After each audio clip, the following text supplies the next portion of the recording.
친구들, 해니의 동화나라. 오늘은 존 버닝햄이 짓고 엄혜수님이 옮긴 깃털 없는 기러기 보르카를 읽어줄 거예요.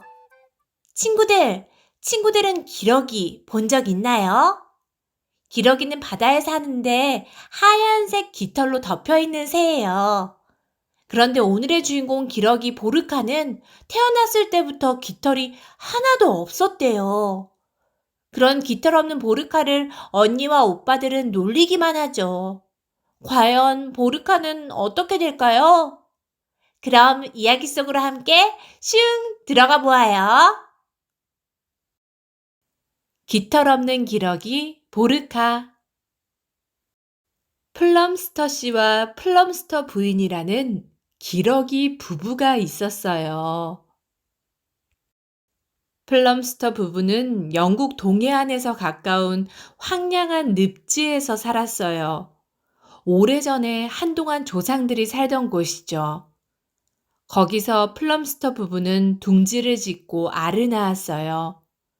봄이면 플럼스터 부부는 늪지로 돌아와 둥지를 손보았습니다. 그 다음에 플럼스터 부인은 알 낳을 자리를 잡고 플럼스터 씨는 망을 보았지요. 플럼스터 씨는 누구라도 둥지에 다가오면 쉿, 쉿 소리를 냈답니다. 아무것도 안 보여도 플럼스터 씨는 가끔씩 쉿, 쉿 거렸습니다. 큰일이 일어난 줄 알고 있었으니까요. 어느 맑은 봄날 아침, 플럼스터 씨네 둥지에 아기 기러기 6마리가 알을 깨고 나왔어요. 플럼스터 씨는 어찌나 좋은지 축하잔치를 벌이고 이웃에 사는 친구들을 불렀어요. 아기 기러기들에게는 이름을 지어주었고요. 아기 기러기들의 이름은 아치, 프레다, 제니퍼, 오스왈드, 티모시, 보르카. 아기 기러기들은 서로 많이 닮아 보였어요. 하지만 처음부터 보르카는 달랐죠. 언니 오빠들처럼 부리도 있고 날개도 있고 물갈퀴 달린 발도 있었지만 깃털이 하나도 없었던 거예요.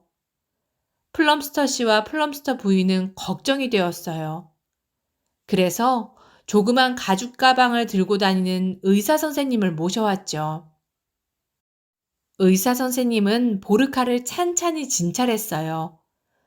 그러더니 깃털이 없는 것 말고는 아무런 이상이 없다고 말했어요. 정말 드문 경우인데 하며 의사 선생님은 한참 동안 곰곰이 생각했어요. 그러고는 플럼스터 부인에게 할 일을 일러주었죠. 보르카에게 깃털을 짜주라고 말입니다. 플럼스터 부인은 뜨개 바늘을 꺼내 깃털을 짜기 시작했어요. 물론 진짜 깃털을 짤 수야 없겠죠. 하지만 얼핏 보면 깃털처럼 보이는 포근한 회색 털옷을 짰어요. 드디어 뜨개질이 다 끝났어요. 플럼스터 부인은 보르카를 불러서 털옷을 입혀주었죠. 보르카는 어찌나 좋은지 날개를 퍼덕이며 빙빙 돌았어요. 밤이면 늘 오돌오돌 떨었으니까요. 보르카는 언니 오빠들한테 가서 자기 깃털을 보여주었어요. 하지만 놀림거리만 되었지요. 보르카는 너무 슬퍼서 키다리 갈대가 우거진 밭에 들어가 엉엉 울었어요. 이제 어린 기러기들은 나는 법과 헤엄치는 법을 배워야 했지요. 다른 기러기들이 못 살게 구는 바람에 보르카는 같이 어울릴 수가 없었어요. 그래서 다른 기러기들보다 상당히 뒤처졌죠.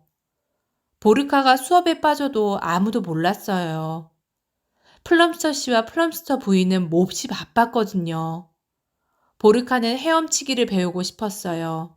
하지만 물에서 헤엄치고 나면 털옷이 다 마를 때까지 시간이 너무 오래 걸렸어요. 그래서 곧 그만두었죠. 이제 여름이 거의 끝나갑니다. 날은 점점 추워지고 기러기들은 더욱 바빠졌어요. 이맘때쯤이면 늘 기러기들은 먹이를 구하러 따뜻한 곳으로 날아갑니다. 플럼스턴의 식구도 이미 떠날 채비를 마쳤어요. 폭풍우 치는 겨울에도 끄떡없게 나뭇가지로 둥지를 잘 덮었지요. 이젠 정말 날씨가 추워지고 비가 내리게 되었어요. 기러기들은 몸을 부르르 떨었어요. 드디어 떠날 때가 온 거예요. 기러기들은 나이 많고 슬기로운 기러기를 우두머리로 뽑았어요. 그러고는 모두들 따뜻한 곳으로 날아갔죠. 하지만 보르카는 가지 않았어요. 보르카는 날 수가 없었거든요. 보르카는 숨어서 떠나는 기러기들을 지켜보았어요. 보르카가 빠졌어도 아무도 알아차리지 못했어요. 앞으로 할 여행 생각에 모두들 너무 바빴거든요. 기러기들이 침침한 하늘로 사라지자 보르카는 방울방울 눈물을 흘렸어요. 보르카는 어쩔 줄을 몰랐어요. 보슬보슬 비가 내리기 시작했거든요. 그날 밤 보르카는 비에 젖지 않은 묵을 곳을 찾아 여기저기 돌아다녔습니다. 배들이 줄지어 닻을 내린 강 어귀에 왔을 때 이미 날은 어두컴컴해졌지요.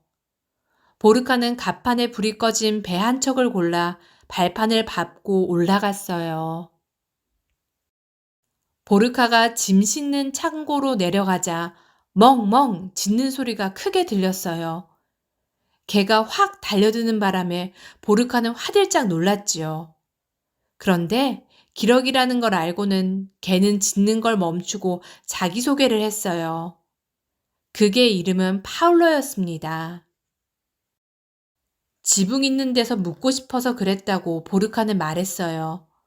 파울로는 낡은 자루가 쌓여있는 대로 보르카를 데려갔어요. 보르카는 어찌나 피곤한지 곧 골아 떨어지고 말았죠. 크롬비호라는 이 배는 맥칼리스터 선장의 배였어요. 맥칼리스터 선장은 친구 프레드하고 그날 밤 늦게 배로 돌아왔지요. 그러고는 동트기 전 아침 일찍 항구를 떠나기로 결정했어요. 파울로는 창고에서 자고 있는 보르카를 새까맣게 잊고 있었어요. 한참 가다가 그만 보르카 생각이 나서 선장에게 이야기했죠. 이런 기러기가 배에 타다니. 우리하고 런던에 가려면 백산만큼 일을 해야지. 보르카는 파울로는 물론이고 선장이며 프레드하고도 곧 친해졌어요. 보르카는 부리로 밧줄을 감기도 하고 바닥에 떨어진 부스러기들을 줍기도 하고 아무튼 할 수 있는 대로 일을 거들었죠.